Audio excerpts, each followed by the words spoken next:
so I'm Rena with Prepify, and this is our first in the Prepify Spotlight series, and I'm here with Bob Metcalfe, who is a professor of innovation at the University of Texas at Austin. So thank you, Bob, for joining us for this inaugural Prepify Spotlight. We really appreciate it. High honor. Thank you. Excellent.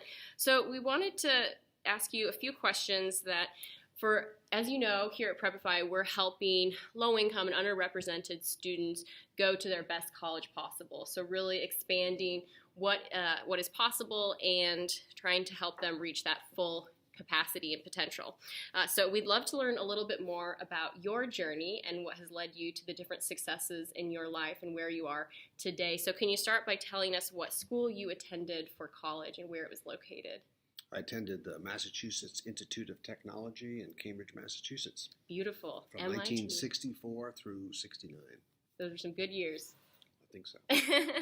That's excellent. And what did your application process look like? What did it take to apply? Were you applying to a lot of programs? No. I was a student at Bayshore High School in Long Island, New York. Mm-hmm.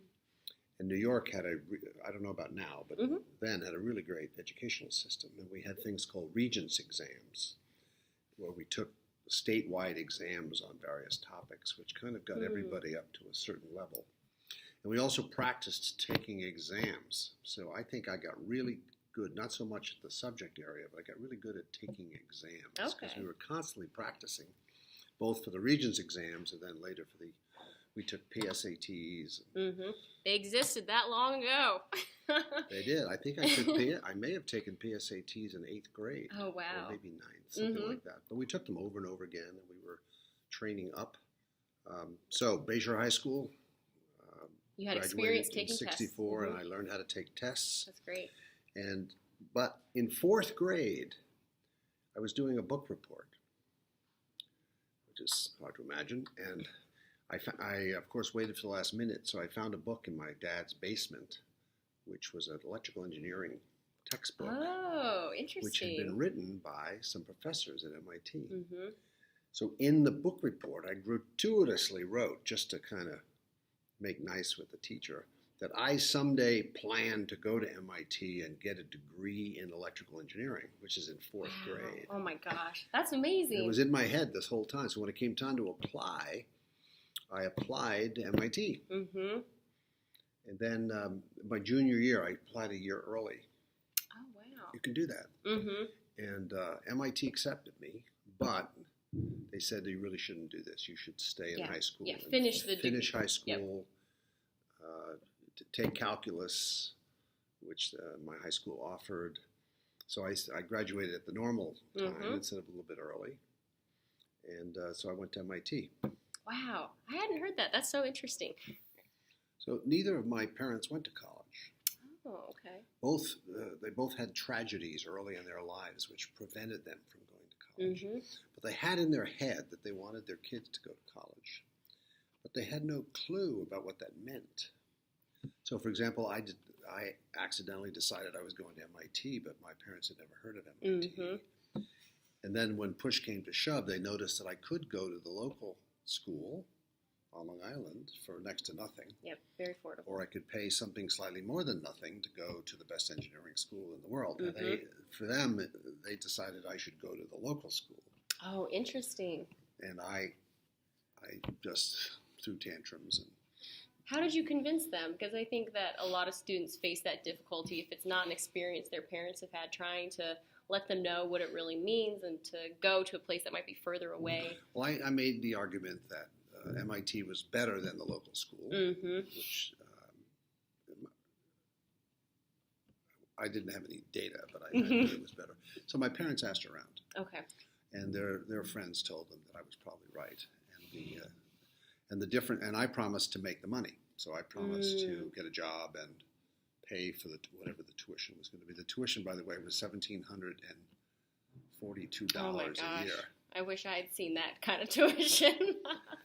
But I think the key factor is my parents had not gone to college. They didn't know what going to college was about. Really. They knew we needed to go. That was part of the American dream. Absolutely. But they weren't quite sure how to do it. And I was going to an excellent Bayshore High School, at least then. Probably now too. It was excellent. but not a lot of people had ever gone to MIT from the high school. Yeah, so I that know was what you mean. A little odd from the high school. Absolutely. I appreciate you sharing that because I think for myself and then some of the folks working on Prepify and then our students, many of us have that same background where our parents, different things happen and they didn't have those same opportunities. But then if you can find out about the school and make it happen, just the incredible changes that you might see.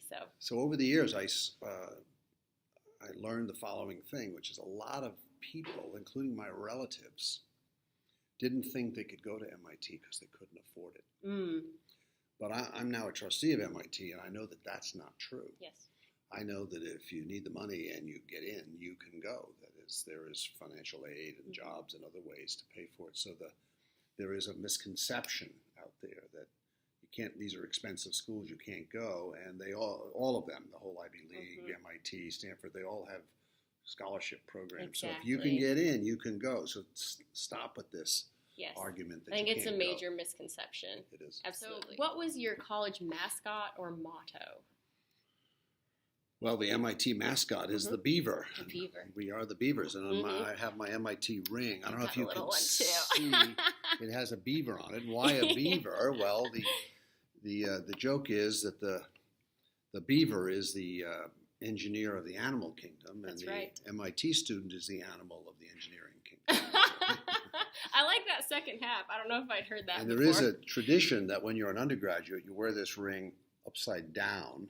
I guess I can't say why. It's a little inappropriate. But if you go there, you'll find out. But you'll edit it out.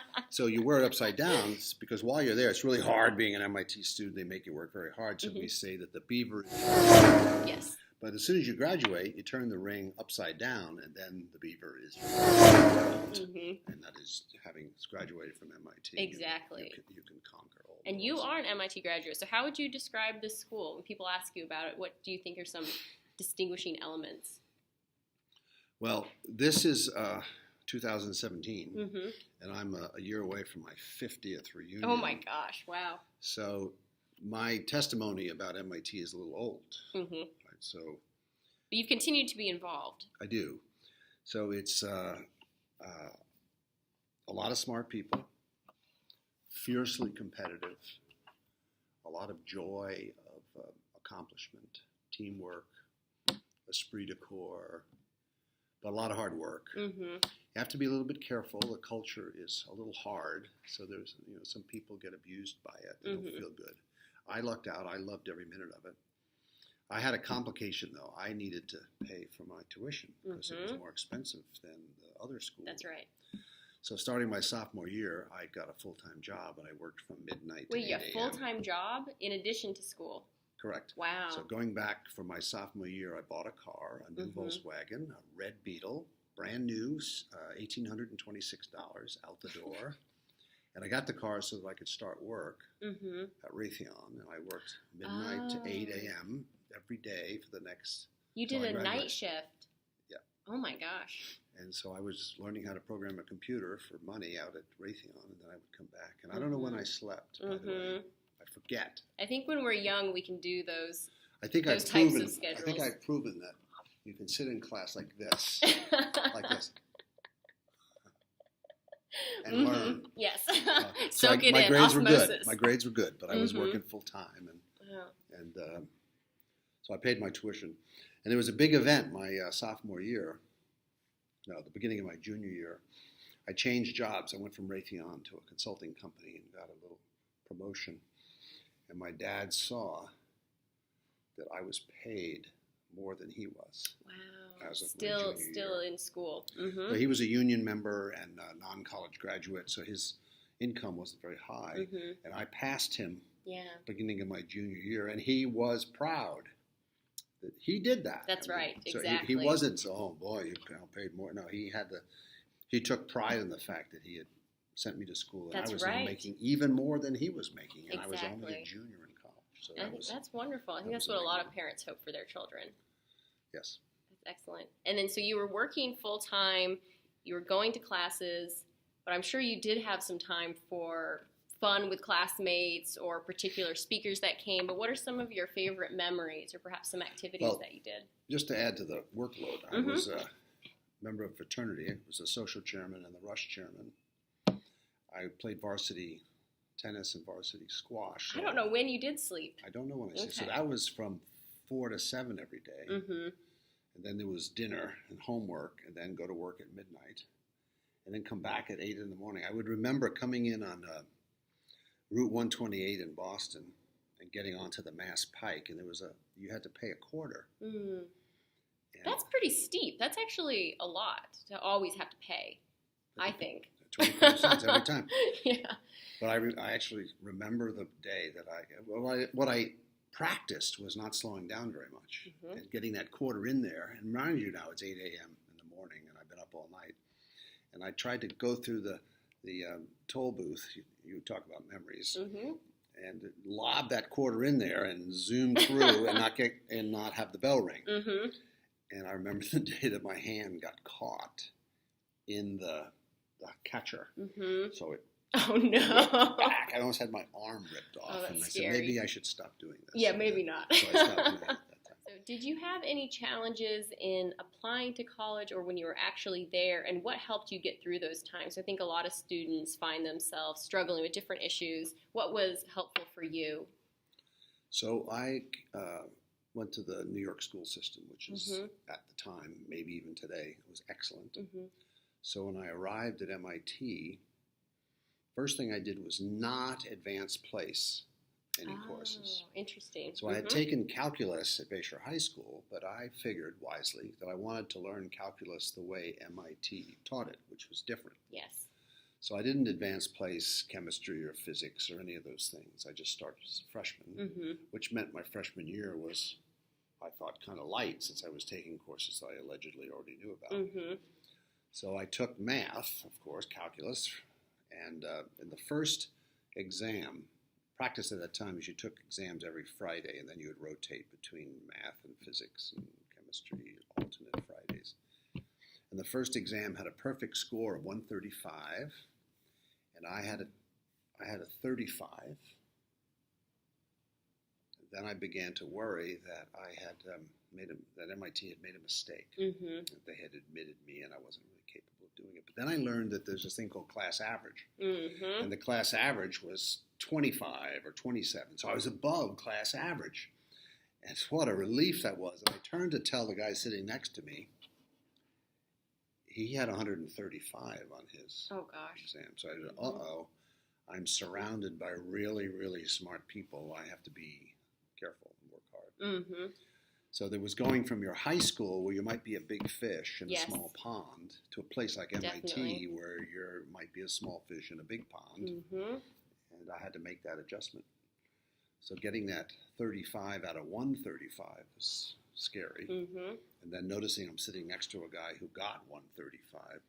How did we end up in the same class? Mm-hmm. And then you have to keep working that much harder and that you're going to cover that ground. And I think sometimes it inspires you, but you have to make sure that you're not. And this is during my defeated by it. freshman Mhm. year when I was taking courses that I allegedly already knew. Mhm. So then I got frightened about, began to worry about what was happening next year. Of course, next year is when my sophomore is when I started working in addition to this.